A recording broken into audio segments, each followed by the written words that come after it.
Hello everyone.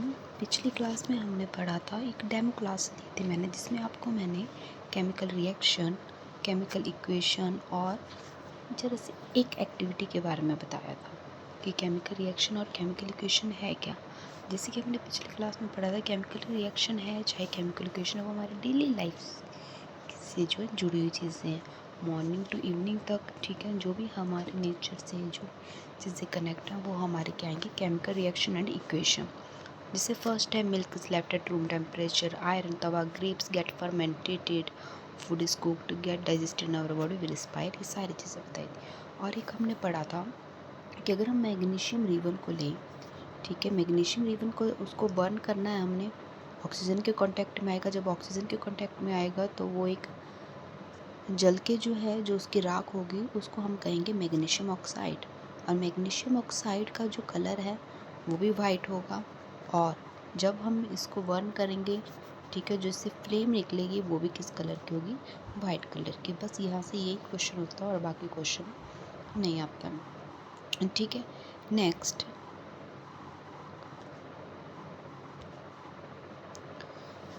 है हमारे पास next activity के बारे में हम पढ़ रहे हैं, एक्टिविटी 1.3। एक्टिविटी 1.3 में क्या है कि take a few zinc granules in a conical flask, ठीक है। एक कॉनिकल फ्लास्क लेनी है जिसमें हमने छोटे छोटे क्या डालने हैं, जिंक ग्रैनुल्स डालने हैं।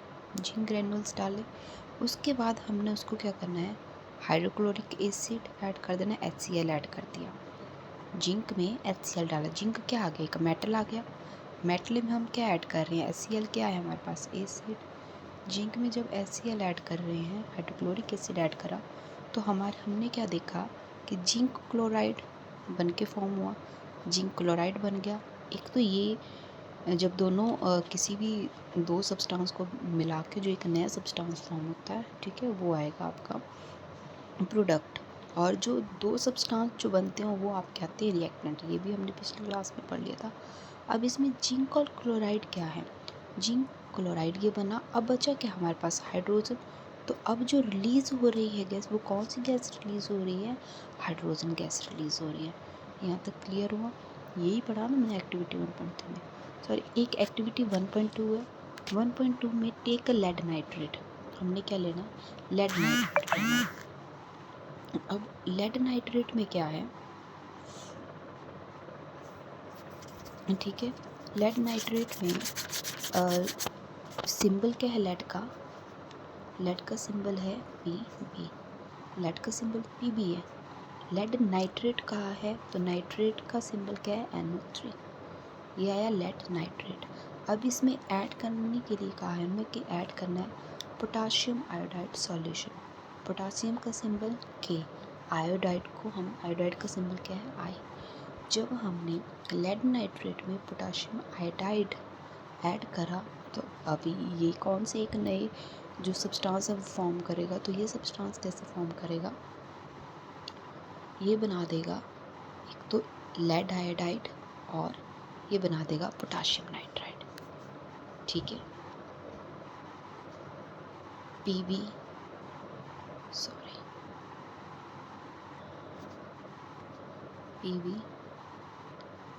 लेड आयोडाइड प्लस पोटाशियम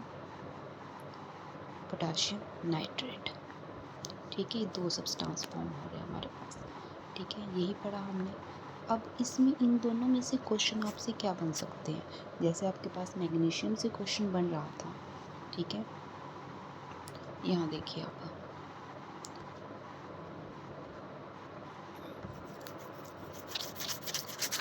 ये देखिए, जैसे यहाँ पे ये क्वेश्चन बन रहा था, मैग्नीशियम और ऑक्सीजन को हमने ऐड करा, तो ये दोनों क्या है, ये वाली साइड कौन सी आ गई, रिएक्टेंट, और ये वाली साइड आपके पास कौन सी आ गई, प्रोडक्ट। तो यहाँ पे लिखी भी है ये लाइन कि reactants are written left hand side को लिखा जाता है हमेशा रिएक्टेंट्स को, और दो रिएक्टेंट्स को मिलकर ये प्रोडक्ट बनता है, और उसको हमेशा किस तरफ लिखा जाता है, राइट हैंड साइड। यहाँ तक क्लियर। मैंने कहा कि मैग्नीशियम ऑक्साइड बनाया, कहते हैं कि इसको केमिकल इक्वेशन में कैसे लिखते हैं, तो केमिकल इक्वेशन में लिखेंगे इनके सिंबल्स, ठीक है। तो ये आपकी क्या आ जाएगी, केमिकल इक्वेशन। उसके बाद इसी से रिलेटेड हम अगले क्वेश्चंस देखेंगे। जो हमने अलग एक्टिविटीज़ पढ़ी हैं उनसे क्वेश्चंस। ठीक है, ये देखो एक्टिविटी जो हमने 1.2 पढ़ी, एक्टिविटी 1.2 में क्या है। एक्टिविटी 1.2 में हमारे पास, ठीक है, ये देखो एक्टिविटी में इसमें हमने देखा कि जब भी हम जिंक ग्रैन्यूल्स को ऐड कर रहे हैं हाइड्रोक्लोरिक एसिड में, तो क्या बनाएगा, जिंक क्लोराइड बनेगा और कौन सी गैस प्रोड्यूस होगी, हाइड्रोजन गैस। यहाँ से ये क्वेश्चन बन सकता है कि आपने देखा कि जब भी ऐड करा हमने ग्रैन्यूल्स को तो बबल्स जो है, बबल्स फॉर्म होंगे। ठीक है, बबल्स जो निकलेंगे उसके बाद जो बबल निकले उनको वो क्या प्रोड्यूस कर रहे हैं, हाइड्रोजन गैस। यहाँ से सिंपल क्वेश्चन बनता है। एक्सोथर्मिक रिएक्शन होते हैं, इस रिएक्शन के बारे में आपको आगे पढ़ेंगे, एक्सोथर्मिक एंडोथर्मिक रिएक्शन है क्या। उसके बाद हमारे पास नेक्स्ट है पोटाशियम लेड नाइट्रेट सॉल्यूशन के बारे में। अब लेड नाइट्रेट सॉल्यूशन में हम देख रहे हैं, ये देखो ये केमिकल रिएक्शन आ गया, सॉरी एक मिनट, ये देखो lead nitrate plus potassium iodide क्या बना, लेड आयोडाइड और पोटाशियम नाइट्रेट बन गया हमारे पास। तो यहाँ पे क्या क्वेश्चन आ सकता है यहाँ से कि जब भी ये दोनों केमिकल्स आपस में रिएक्ट कर रहे हैं, दो केमिकल आपस में रिएक्ट कर रहे हैं, इट्स मीन्स केमिकल रिएक्शन। ठीक है, केमिकल रिएक्शन जब ये रिएक्ट कर रहे हैं आपस में, तो ये कौन सा नया सब्सटेंस फॉर्म कर रहे हैं वो हमने बता दिया। लेकिन जो नया सब्सटेंस फॉर्म करेगा वो किस कलर का होगा, येलो प्रेसिपिटेट। तो क्या पढ़ा हमने इसमें, येलो प्रेसिपिटेट। और ये डबल डिस्प्लेसमेंट रिएक्शन है, इन रिएक्शंस के बारे में भी हम आगे डिस्कस करेंगे।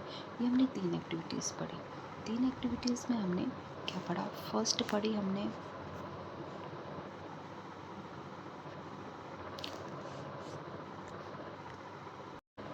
ठीक है, फर्स्ट में हमने क्या पढ़ा, फर्स्ट में हमने पढ़ा मैग्नीशियम रिबन के बारे में कि वाइट ऐश फॉर्म होगी। सेकंड में पढ़ा हमने लेड नाइट्रेट के बारे में, येलो प्रेसिपिटेट फॉर्म हो रही है। और उसके बाद हमने पढ़ा फ्यू जिंक ग्रैन्यूल्स के बारे में, अगर हाइड्रोक्लोरिक के साथ ऐड करो या सल्फ्यूरिक एसिड के साथ। हाइड्रोक्लोरिक का फॉर्मूला क्या है, HCl, और सल्फ्यूरिक एसिड का H2SO4। दोनों के साथ ऐड करने पे हमारे पास क्या होगा, हाइड्रोजन जो गैस है वही प्रोड्यूस होती है। यहाँ तक क्लियर हुआ। उसके बाद नेक्स्ट है हमारे पास कि कहाँ कहाँ इन चीज़ेस को हम देखते हैं, हम अपने स्टेट में भी इन चेंज होंगे, change in state, change in colour, change evolution of gas. Evolution of gas तो अभी पढ़ा कि जो हाइड्रोजन गैस प्रोड्यूस हो रही है वो तो हो गया। टेम्परेचर आपने देखा होगा कि जैसे सॉलिड चीज़ है, सॉलिड हमारे पास क्या आ गई, आइस। ठीक है, उसको कूल टेम्परेचर दे रहे हैं तो वो एक सॉलिड में चेंज हो रही है। जब हम उसको बाहर निकाल के रख देंगे, ठीक, आइस को बाहर निकाल दो, उसको टेम्परेचर ही चेंज कर दो, टेम्परेचर चेंज करा तो वो किस में फॉर्म होगी, लिक्विड में। ये हुआ ना, ये क्या हुआ, चेंज इन टेम्परेचर। ठीक है, उसके बाद नेक्स्ट है हमारे पास change in states of matter हमने पढ़ा होगा। 3 स्टेट्स ऑफ मैटर होते हैं, कौन कौन से, सॉलिड, लिक्विड और गैस। ठीक है, 3 स्टेट्स ऑफ मैटर है। ये मैंने बता दी कि सॉलिड से लिक्विड या लिक्विड से गैसेस में कैसे फॉर्म होते हैं, सॉलिड से गैसेस फॉर्म कैसे होते हैं। एक एग्जांपल है सॉलिड से गैसेस फॉर्म करने वाला। फर्स्ट जैसे सब्लिमेशन। ठीक है, नेप्थलीन बॉल्स ली थी हमने, पढ़ा था ना पीछे कि नेप्थलीन बॉल्स लेंगे, पिछली क्लास में पढ़ा था प्रीवियस ईयर में।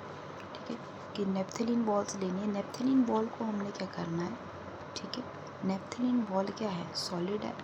जब आप उसको बर्न कर रहे हो, ठीक है, जब बर्न कर रहे हो तो वो, ठीक है, गैसियस फॉर्म में जो है कन्वर्ट हो रही है, किस में, गैसियस में, जिसको हम क्या कहते थे, सब्लिमेशन। ठीक है, सब्लिमेशन, ये पढ़ा था पिछली बार। ठीक है, नेक्स्ट करते हैं, नेक्स्ट आगे बेटा writing the chemical equation, most important topic है। राइटिंग केमिकल इक्वेशन में अब इक्वेशन तो आप लोगों को बनाने आ गई। जैसे मैग्नीशियम है, मैग्नीशियम में क्या ऐड करा, ठीक है, मैग्नीशियम को बर्न करा तो किसके रिएक्ट में, ऑक्सीजन के, तो क्या फॉर्म हुआ, मैग्नीशियम ऑक्साइड। रिएक्टेंट कौन है, प्रोडक्ट कौन है, ये भी आपको क्लियर हो गया। लेकिन अब ये जो चीज़ें लिखी हैं यहाँ पे, मैग्नीशियम प्लस ऑक्साइड, देखना है कि रिएक्टेंट साइड और प्रोडक्ट वाली side, right hand side, left hand side, दोनों साइड में बैलेंस है कि नहीं है। ठीक है, तो ये कैसे पता लगाएंगे, मैग्नीशियम लेफ्ट हैंड साइड और राइट हैंड साइड चेक करनी है। 1 है और इस साइड पे 1 है। यहाँ पे ऑक्सीजन की क्या है 2 और इधर ऑक्सीजन कितने हैं 1। तो अब इसको चेंज करने के लिए इसमें हमें क्या मल्टीप्लाई करना पड़ेगा 1 × 2। ठीक है, 2 चाहिए ना हमें, तो 2 × 1 करेंगे तो 2 1 से 2 ही हो जाएगा। तो इसके साथ हम क्या ऐड कर देंगे यहाँ पे 2MgO। ठीक है, 2MgO ऐड करा, 2MgO। ठीक है, और यहाँ पे क्या है Mg+O2। अब देखो मैग्नीशियम के पास यहाँ कितने हो गए, यहाँ पे 2 हो गए। अब जब हमने इसको चेंज करा तो ये पूरी टर्म चेंज हो गई, पूरा प्रोडक्ट चेंज हो गया। मैग्नीशियम के पास 2 आ गई, ऑक्सीजन के पास 2 आ गई, और यहाँ पे मैग्नीशियम के पास कितने हैं 1। अब यहाँ पे चेंज करना है तो हमें क्या करना पड़ेगा, इधर भी × 2 करना पड़ेगा। तो 2 कहाँ पे ऐड करना पड़ेगा मैग्नीशियम के साथ। तो ये कैसे बनेगा,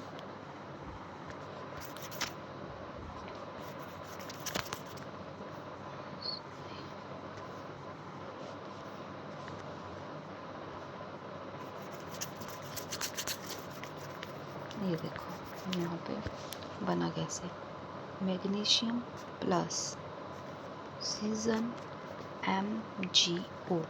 2 इसके पास आ गए, ठीक है, और 2 ही किसके पास आ जाएंगे Mg के पास। ठीक है, अब ये जो है इक्वल हो गए, बैलेंस हो गई ये चीज़ें। Mg के पास भी 2, इधर भी Mg के पास 2, ऑक्सीजन के पास 2, इधर भी ऑक्सीजन के पास 2, ये बैलेंस्ड हो गए। ठीक है, इस तरीके से हमने क्या करनी है, बैलेंस करनी है ये सारी चीज़ें। ठीक है, नेक्स्ट देखो इन्होंने यहाँ पे टाइप्स बताए, किन किन टाइप से हम कर सकते हैं, स्लोली प्रोसेस बताई इन्होंने। ठीक है, जैसे जिंक है प्लस सल्फ्यूरिक एसिड है। ठीक है, और जिंक सल्फेट प्लस हाइड्रोजन, इसमें देख सकते हो आपकी जिंक सल्फ्यूरिक एसिड। अब इनमें यहाँ पे बताया हुआ है, देखो पूरा जिंक में फर्स्ट में हमारे पास यहाँ लेफ्ट हैंड साइड 1, इधर भी 1, हाइड्रोजन के पास यहाँ 2 और इधर भी 2। इस केमिकल इक्वेशन को देख के चल रहे हैं ये। ठीक है, ये वाली केमिकल इक्वेशन को ये देख के चल रहे हैं, इस वाले को। और हाइड्रोजन के पास यहाँ पे 2, इस साइड भी 2, S1, इधर भी 1, O4। तो ये ऑलरेडी क्या है, बैलेंस इक्वेशन है, ये ऑलरेडी बैलेंस है। जो बैलेंस नहीं होगी वो हमें बैलेंस करनी है। नेक्स्ट उसके बाद आ जाओ ये next Fe plus S2O, Fe3O4 plus H2O। अब इधर देखो ये लिया ना हमने, Fe इधर 1 है, इधर 3 है, इधर हाइड्रोजन 2 है, इधर 2 है, इधर ऑक्सीजन 1 है, इधर 4 है। अब इनको अब सबसे पहले हमें क्या करना है कि सबसे पहले आयरन यहाँ पे 3 है, तो यहाँ पे भी कितने चाहिए हमें 3 ही चाहिए। ठीक है, तो हम क्या करेंगे Fe 1 × 3 करा। अब इधर कितने हैं, इधर ऑलरेडी 3 है। ठीक है, हाइड्रोजन ऑलरेडी बैलेंस है, तो आयरन के साथ हम क्या लगा देंगे, यहाँ पे आयरन के साथ हमने लगा दिया 3, Fe के साथ यहाँ पे 3 लगा दिया मैंने इधर। ठीक है, फिर कहता है इधर 3 आगे, इधर भी 3 आगे, इक्वल हो गया। अब नेक्स्ट हाइड्रोजन के साथ इधर 2 है, इधर 2 है, ये भी इक्वल है, हाइड्रोजन इधर 2, इधर 2। अब बचा ऑक्सीजन के साथ यहाँ 4 है, यहाँ 4 है, यहाँ 1 है। अब इधर 4 चाहिए, तो ऑक्सीजन के साथ यहाँ भी हमने 4 करना है, तो हम क्या करेंगे H2O जहाँ लिखा है उसके साथ भी हम क्या लगा देंगे 4 लगा देंगे। तो मैंने यहाँ भी क्या करा, यहाँ भी क्या लगा दिया 4। अब क्या दिक्कत हुई, अब देखो अब दोबारा से चेक करो, आयरन के पास यहाँ कितने हो गए 3, उधर कितने हो गए 3, हाइड्रोजन के पास यहाँ कितने हो गए, अब हाइड्रोजन के पास हो गए 4, उधर हाइड्रोजन के पास भी कितने हो गए 2। अब इधर भी कितने चाहिए हमें 4 चाहिए। ठीक है, 4 चाहिए। अब यहाँ पे 4 चाहिए, तो अब हमने क्या करना है कि और हाँ ना 4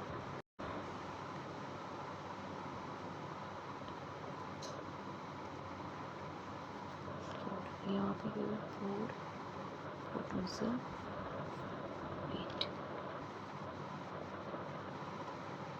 ये देखो यहाँ पे यहाँ पे हमने 4 लगा दिया, इधर भी क्या लगा दिया 4।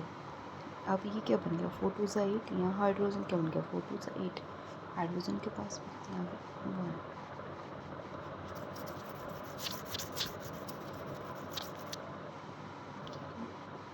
नेक्स्ट 4 स्टेप तक तो क्लियर हो गया। उसके बाद लास्ट स्टेप आप चेक करो।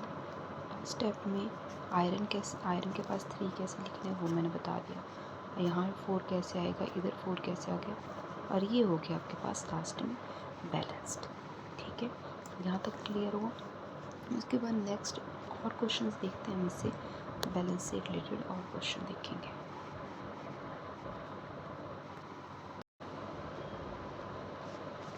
ठीक है, फर्स्ट केमिकल इक्वेशन, हाइड्रोजन है, यहाँ ब्रोमियम है, यहाँ HBr। इधर हाइड्रोजन के पास 2, इधर हाइड्रोजन के पास 1, इधर ब्रोमियम के पास 2, इधर 1। दोनों में हमने क्या करना है 1 × 2, 1 × 2। दोनों में हमें क्या चाहिए 2 चाहिए। अगर हम एक के साथ ही यहाँ पे 2 लगाते हैं तो ऑलरेडी दोनों के साथ क्या हो गया 2, और ये क्या होगी बैलेंस हो गया। ठीक है, नेक्स्ट देखो नाइट्रोजन के पास 2, हाइड्रोजन के पास 2, इधर नाइट्रोजन के पास 1, हाइड्रोजन के पास 3। ठीक है, तो अब उधर क्या है, उधर नाइट्रोजन के पास 2 है और यहाँ हाइड्रोजन के पास 2 है। यहाँ भी कितने चाहिए 2 चाहिए, 2 1 से 2। अब इधर हाइड्रोजन के पास 3 चाहिए, तो 3 2 से क्या आ गया 6। तो अब इधर भी क्या करना हमने 2 3 सा 6, तब इक्वल होगा।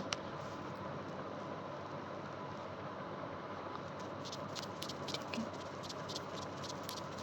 सॉरी, हाइड्रोजन के पास 2 है, 2 ही रहेगा।